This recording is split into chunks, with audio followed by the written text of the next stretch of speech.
యేషువ మెస్సీయ నందు ప్రియ సహోదరి సహోదరులకు షలోమ్ అండి. ఇంతవరకు చాలా వీడియోలు చేయడం జరిగింది. చాలా వీడియోలు అప్లోడ్ చేసాం.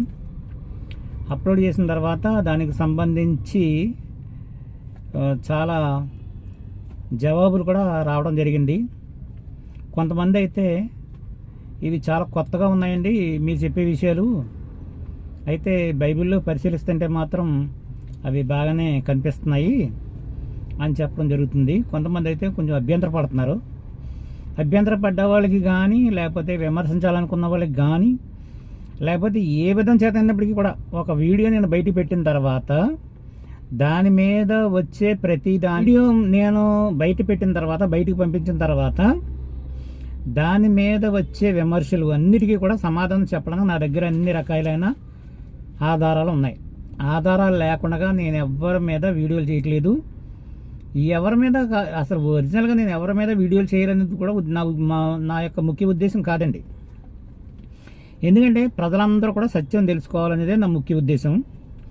తర్వాత ఇన్ని డినామినేషన్స్, ఇన్ని మిషన్స్ ఉన్న ఈ క్రైస్తవ ప్రపంచంలో నేను చెప్పాలనుకున్న విషయం ఏంటంటే ఓన్లీ ఆది అపోస్తలులు బోధించిన బోధన విధానం మాత్రమే తెలుసుకుంటే సరిపోద్ది. ఎవరైనా సరే, ఏ డినామినేషన్ వాళ్ళైనా కేవలము ఆది అపోస్తలు ఏం బోధించారో అది తెలుసుకుంటే సరిపోద్ది. ఇంకా గొప్పగా తెలుసుకోవాల్సిన విషయాలు ఏమి లేవు. ఇందులో జిమ్మిక్కులు లేవు, మాయలు లేవు, మోసాలు లేవు, ఏమీ లేవండి. వాళ్ళు ఏం బోధించారు దాని ప్రకారంగా వెళ్ళిపోతే సరిపోద్ది. వాళ్ళు ఏ రోజున ఆరాధన చేశారు, వాళ్ళు ఏ రోజున ప్రభురాత్రి భోజన సంస్కారం తిన్నారు, వాళ్ళు ఏమేమి పండుగలు చేశారు, వాళ్ళు ఏ విధంగా జీవించారు, సహోదరులతో ఏ విధంగా కలిసి ఉన్నారు, వాళ్ళందరిలోనూ ఏకాత్మ ఎలా పనిచేసింది, మనలో ఎందుకు పనిచేయట్లేదు, ఇదొక్కటి తెలుసుకుంటే మనం ఈజీగా పరలోక రాజ్యం వెళ్ళిపోవచ్చు. అనుమానం ఏమి దాంట్లో లేదు.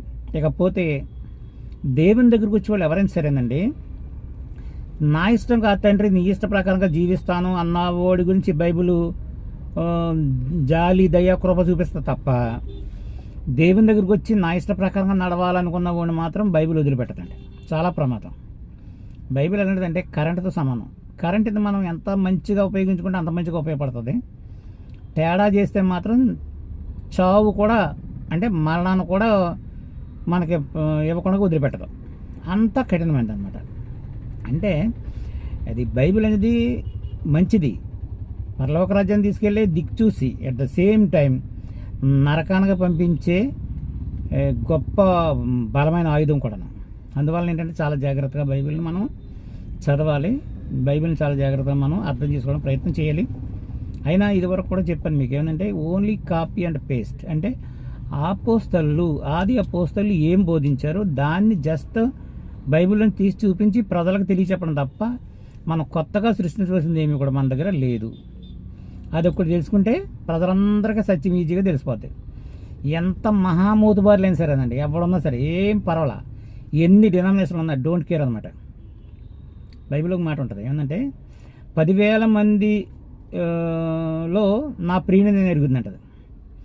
10,000 కాదండి, 1,00,000 డినామినేషన్లు ఉన్నా దేని గురించి భయపడవని పని లేదు. 1,00,000 బోధలు ఉన్నా దేని గురించి భయపడవని పని లేదు. ఏం చదండి, కరెక్ట్గా మనం యేషువ మెస్సీయను ఆయన శిష్యుల బోధన మనం కరెక్ట్గా తెలుసుకుంటే ఎవడు ఏమీ మనల్ని మోసం చేయలేడు. మనం కూడా మోసపోవాల్సిన పని ఉండదు. మనం ఎవరిని మోసం చేయాల్సిన అవసరత మనకే ఉండదు. కనుక ఈ సత్యాలు తెలుసుకుని మీరు ముందు ఈ సత్యాలు తెలుసుకుని ఈ సత్యాలను మళ్ళీ ప్రజలకు బోధిస్తే సరిపోద్ది. ఓకేనండి, అంతవరకు షలోమ్. ఇంకా రాబోయే రోజుల్లో చాలా విషయాలు ఇంకా చెప్పాలనుకుంటున్నాను. అది ఒక్కొక్కటి కూడా చెప్తాను. అవి మీరు ఎదుమేనండి. మీ కామెంట్స్ కూడా పెట్టండి. చదవండి. ఒకవేళ మీకు నెగిటివ్గా కామెంట్లు పెట్టాలన్నా పెట్టండి, ఏం పర్వాలా. మీరు నెగిటివ్గా పెట్టడం వలన నన్ను చాలా షైన్ చేసినట్టు అవుతుంది అన్నమాట. నేను ఎక్కువగా పొగడతల గురించి పెట్టే కామెంట్స్ అయితే పెద్ద పట్టించుకోను కదండి.